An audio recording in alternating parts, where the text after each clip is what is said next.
Hi and welcome to Movies Remastered. Now I know I promised you a Star Wars video next, but I'm taking a bit of a break. There's so much drama going on with the fandom with Star Wars, and I'm getting quite a lot of hate, and I'm just not down with it at the minute. So I've stopped using Twitter and I've stopped using Reddit. So I'm going to come back to Rise of Skywalker, but I'm just going to give myself a bit of a break. I feel a bit burnt out.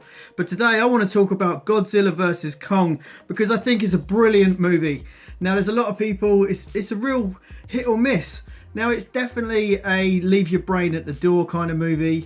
Usually I don't like these kind of movies, but this one was absolutely fantastic. I've just come straight off the back of it and I had a brilliant time and I want to see it again. Now it's so weird because I really couldn't get to grips with the older movies, especially the Godzilla movies. I kind of liked Skull Island. I thought that was okay, but some of the Godzilla movies I really struggled with. But this one is absolutely fantastic. I love the callbacks that it does all the way back from 1962 King Kong movie. And there's loads of little references in there from all the other movies. And the fact that this is the fourth movie in the series, and you really don't need to watch the other movies to enjoy this one. There's so much action, and I definitely feel like the VFX and the CGI have progressed so far since the last movie. I think the last date was 2019. So we're only sort of 2 years away, but the actual visual effects are absolutely stunning in this movie. I thought the digital compositing in the other movies were a little bit off. It kind of felt a little bit fake in the others, especially the green screen stuff. There wasn't enough motion blur in there. It didn't fit right with me, and I really struggled to get through those movies. But this is absolutely amazing and I love it. Lots of the cast are really good, but again, there's another person that keeps annoying the hell out of me, and that's Julian Dennison, I think his name is. Now he ruined Deadpool 2 for me, and he ruined the Christmas Chronicles Part 2. I just don't think he's that good of an actor.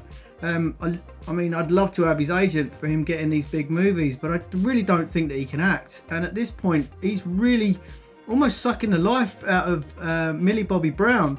Now, I absolutely love her as an actress. I even said that she should play or replace Leia if it ever come up to they're going to progress the stories within Star Wars. She's an amazing actress, but he seems to, every scene that they're in together, it just sucks the life out of the movie. It stops the pacing, the tension, the action, and most of the humans in this movie are kind of pointless. And it's really hard to, you know, when you've got two huge animals fighting, beating the crap out of each other, it's really hard for humans to interact with that. So I do feel like there's going to be about, well, there is half an hour, maybe 27 minutes of this movie that doesn't need to be there. So the reason why I'm doing this video today is because I've just spent the last few days editing it, and I've made it absolutely perfect for what my taste is. You can have your taste, so it's up to you. But I've decided to take out all of these cringy cutaway storylines, this little subplot that's going on. There's a lot of cringe jokes. There's some great jokes in it that really land well, but the majority, there's a lot of bad jokes in it. But when it comes to Godzilla vs. Kong, the action is absolutely incredible. Like I say, the VFX are mad. Like the detailing, especially when a punch lands, you could see that punch like echo through the rest of the body, through the muscles, through the skin tissue. The animation is absolutely spot on. I cannot praise it higher, especially with Godzilla. The skin is just like an alligator, and they've got the weight of it and the scale of it absolutely fantastic. There are some points that there's a lot of slow-mo with obviously the bigger creatures. I just don't think they need that. Obviously the slow-mo gives it more grandeur, makes them feel a lot bigger, but I don't think it needs that. And obviously since the Justice League, my eyes really sort of keen to watch all this slow-mo stuff. I think it was a little bit overdone in that movie. But even like water, and I just think that it doesn't need that. So, you know, when the action fights start to hit, that pacing is so much better. And they were almost going to go down the Michael Bay route. You know, where, especially Transformers, where the camera's moving around so much and you can't really see what's going on.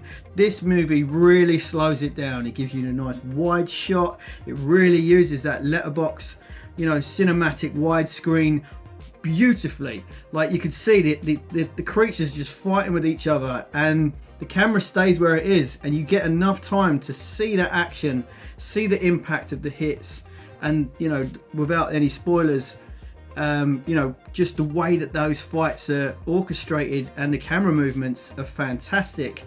Now there is another scene in there, I'm going to try not to do any spoilers, but there's another one where the camera kind of like goes underwater, and just it's just phenomenal the way that it carries out throughout the scene itself. There's another point where there's a pilot in a plane and he goes off, and you see it from the pilot's point of view, and Kong's in the background. That, oh my goodness, it's just brilliant.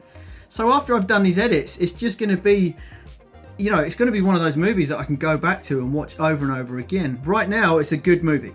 I think it's a good movie. But obviously, with a couple of actors that really don't need to be in it and some jokes, once I've cut those out, this is going to be a great movie, and I'm going to watch it over and over again. And I definitely recommend it to you. So if you liked it, definitely give it a thumbs up. Let me know in the comments if you want me to do a breakdown of this edit, because I've, you know, like I say, I've spent a couple of days doing it, and I think I've got it perfectly. I've changed the format of some of the scenes, and I've changed that pacing, and I've kept that tension and hype in there as well. So definitely watch it, and then come back and let me know if you want me to do a breakdown video. So if you like this video, don't forget to give it a thumbs up and subscribe if you can, and I'll see you in the next one. I promise it'll be a Star Wars one next. I'm just taking that little break. But anyway, I'll see you again soon. Take care.